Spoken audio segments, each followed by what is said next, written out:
Hello, my name is Alex Sandoval. I am the president of IMEF in Ciudad Juarez, and this is a summary of the press conference and the bulletin regarding expectations on the economy for 2025. These expectations are being decreased. Volatility around the trade relations with the US and the different impacts on the financial market had shown a decrease also in liquidity in different markets.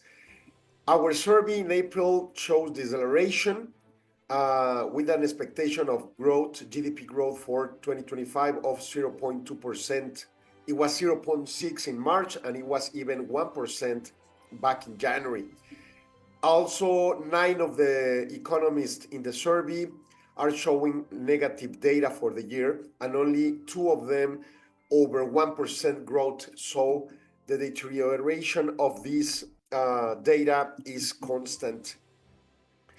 Also, half of the exports of Mexico to the US uses the most favored nation criteria and not the treaty itself, and this makes all of those products pay tariffs by being exported into the US. Also, there's a criteria and the order of the government of the US to avoid imposing tariffs over the value of the product that was produced partially in the US.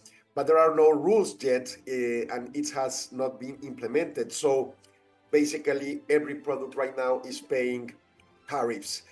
Our IMEF indicator shown at the beginning of April is stating that there's a contraction in the economy, and it will not be surprised that in the near future, if things keep going this way, there will be a potential recession.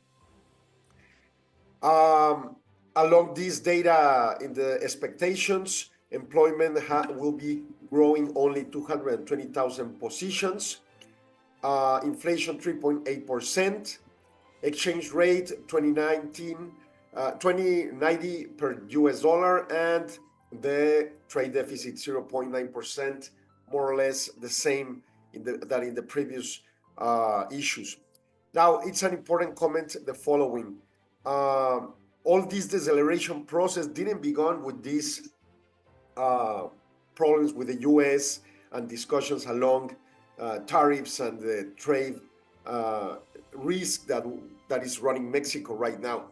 This began last year along the constitutional reforms, specifically the judicial one, that is creating a lot of doubts on how it will be handled by the National Electoral Institute, because they have changed the rules on how to manage the different processes on the election. So it's generating a lot of the doubts.